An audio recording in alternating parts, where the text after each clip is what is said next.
केहू कहत रहे कि तहार वाली 2-4 दिन से दिखत नहीं खे। केहू कहत रहे कि तहार वाली 2-4 दिन से दिखत नहीं खे, तो हमहू कह देनी जाए द मर्दे कोनो दिक्कत नहीं खे। आजकल के प्यारे ऐसन बजौन ढेर ऐसन जेल है जहाँ से कहियो रिहाई ना मिली, कि ऐसन जेल है जहाँ से कहियो रिहाई ना मिली। तू बहम में बड़ा ए बाबू की तहरा प्यार में बेवफाई ना मिली। तू बहम में बड़ा ए बाबू की तहरा प्यार में बेवफाई ना मिली। हमारा बतिया के तनी ध्यान रखियो, कि हमारा बतिया के तनी ध्यान रखियो ए बाबू। जहिया टूट जाई दिलो उस दिन मार्केट में दवाई ना मिली। दर्द वाला इतना काहे हरिहर तनी लाल लगई ह, आ गोर मुखड़ा पर कलर बेमिसाल लगई ह। कि तनी हरिहर तनी लाल लगई ह, गोर मुखड़ा पर कलर बेमिसाल लगई ह। हम तो तोहसे दूर बानी पास आ ना पाई ए करे जा, कि हम तो तोहसे दूर बानी पास आ ना पाई ए करे जा। अपना गलिया पर तनी हमरो बदला बीतेला ना, आ दिल पर लागल चोट जल्दी मिटेला ना। आ प्यार पर घमंड तू झूठे करत रहे हमार भाई, कि प्यार पर घमंड तू झूठे करत रहे हमार भाई। ए घड़ी के प्यार बने खातिर माई बहन के गरियावत तारे सन, अब बाप के नाजायज परवरिश के कलाकारी बतावत तारे सन। और कि आजकल के है 2-4 गो चंद शायर मिल के शायरी या शायर दुनिया। नमस्कार, वो देखल बानी भोजपुरिया माटी के लाल, हम बानी दिलीप कुमार और अभी हम पहुंचल बानी गोपालगंज में। रउआ सबे के बता दी कि हमारा साथ में मौजूद बानी भोजपुरी शायरन के बेताज बादशाह विशाल कुमार जी, जौन की दिल्ली के मशहूर चैनल TRD पर यहाँ के कई बार कविता पढ़ले बानी और एक ख्वाब में भी, और खुद के यहाँ के जौन चैनल बाटे जिंदगी की उड़ान, यहाँ के चैनल बाटे यही पर कविता अपन पढ़ के और तमाम दर्शक के मनोरंजन कराइले।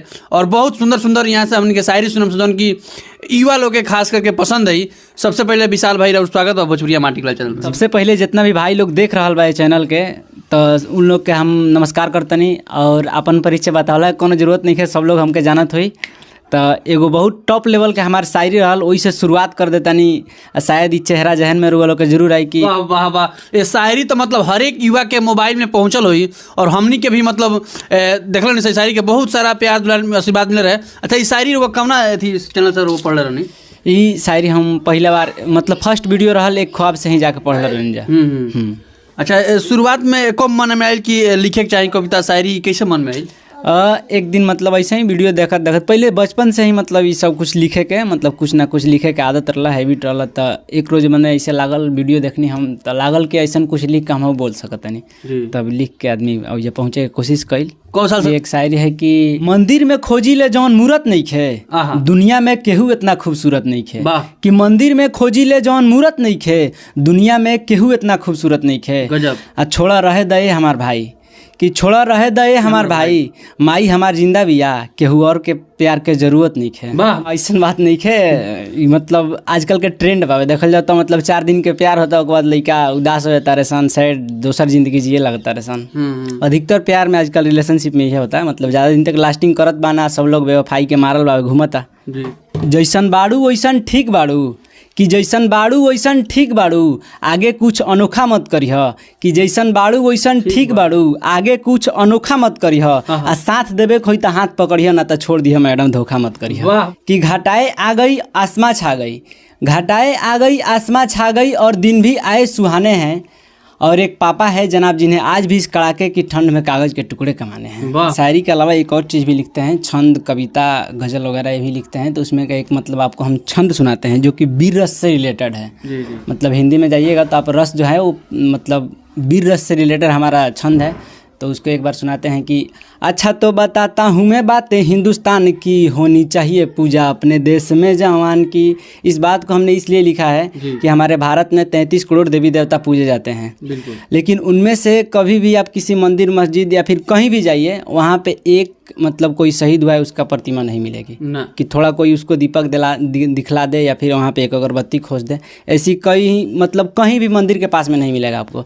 तो मेरे घर पे जब दिवाली मन रहा था तो मेरी माँ ने कहा कि सभी मतलब कुल देवता, ग्राम देवता, जितने भी देवी देवता हैं सबके लिए दीपक जलाया जाता है, सबके घर दिवाली के दिन जलाया जाता है। तो मेरी माँ ने एक बात कही कि क्यों ना हम लोग एक दीपक उन शहीदों के लिए जलाए जो हमारी रक्षा में शहीद हो गए। अच्छा तो बताता हूँ मैं बातें हिंदुस्तान की, होनी चाहिए पूजा अपने देश में जवान की।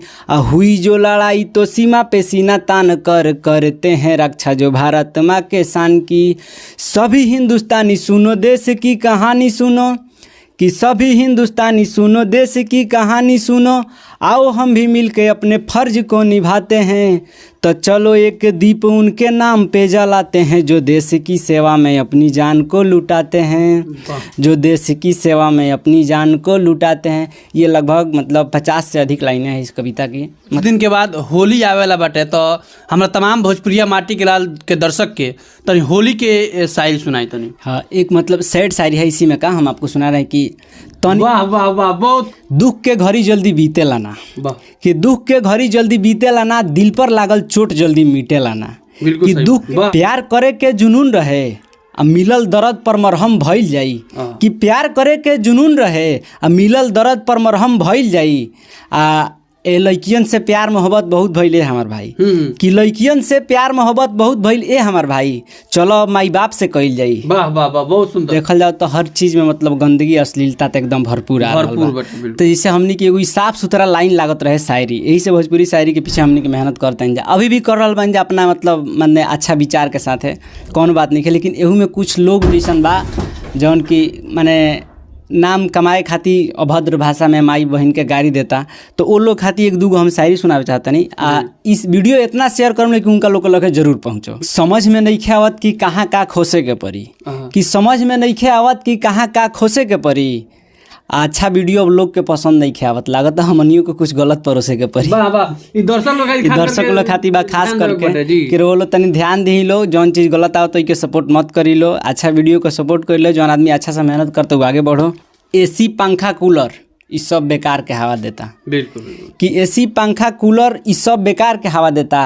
अब बड़ी गलत लोग आ गई बा सोशल मीडिया पर, खाली गलते चीज़ के बढ़ावा देता। शायरी बा जे माई बहन के गाड़ी देता अपना शायरी में, कि स्टार बने के खातिर माई बहन के गरियावत तारे सन, सही बात, कि स्टार बने के खातिर माई बहन के गरियावत तारे सन, अपना बाप के नाजायज परवरिश के कलाकारी बतावत तारे सन। वाह वाह वाह, बिल्कुल कलाकार के एगो मतलब अस्तित्व जौन गरिमा होके के चाहिए, कि वो कभी भी कोनो चीज से ठेस ना पहुंचावे के। ई लोग गाड़ी दे रहल बा, तो यही से शायरी तनी सा वो लोग मैनेज कर हम लोग की। वाह वाह, बिल्कुल बिल्कुल। हमने कराने से अभी गोपालगंज में हमारा साथ में रहने विशाल कुमार जी, यहाँ से हमने के तमाम शायरी सुनिए सर। वो सब है कि वीडियो कैसन पर लागल, और शायरी में वो सब कमेंट करे से पहले शायरी पढ़े में लोग सुने में लोग बढ़िया से कि भैया कितना शानदार यहाँ के पढ़ी ले, और आज से ना पढ़ी ले, कई साल से पढ़ी ले, यहाँ के एक्सपीरियंस बाटे, और एक एक शब्दन के प्रयोग यहाँ करी ले। हम चाहें कि ये वीडियो के लगातार शेयर करी, और जहाँ भी वो सब अगर गजल चाहे कविता करवाओ चाहता नहीं तो भैया के संपर्क कर सकता नहीं। यहाँ से एक बेहतरीन भोजपुरी माई भाषा के में यहाँ के कविता पढ़ी ले, और बहुत ही शानदार लगेला। हम चाहें कि चलते चलते लास्ट में वही शायरी हम अपना वायरल शायरी जिससे पहचान मिली है, आप लोगों ने पहचान दिया उस शायरी को बोलते हैं, और हमें भी सपोर्ट कीजिए, भैया का चैनल भी सपोर्ट कीजिए। केहू कहत रहे कि तहार वाली 2-4 दिन से दिखत नहीं खे, केहू कहत रहे कि तहार वाली 2-4 दिन से दिखत नहीं खे, तो हमहू कह देनी जाए द मर्दे कौनो दिक्कत नहीं खे, आजकल के प्यारे ऐसा वजन ढेर दिन। बिल्कुल सुंदर। तो एक वीडियो के लगातार शेयर करी, और भैया के विशाल कुमार जी का साथ वो चैनल के का नाम पड़ी अगर इससे बेहतरीन? हमनी के चैनल के नाम पड़ी जिंदगी के उड़ान। जिंदगी के उड़ान में खाली हम ही नहीं खी, और वो लोग भी अगर बोले चाहतनी अपना मतलब शब्द के अगर जोड़ के कुछ बनौले बानी, शायरी गजल कविता जौन कुछ भी होके, आई हमारा ओपन माइक जिंदगी की उड़ान के साथ है, और मिल के अपना आवाज़ के एकदम बुलंद बनाई, और हमनी के वो लोग के आगे बढ़ावे में सपोर्ट कर ली, आज खुद भी बढ़ल जाई।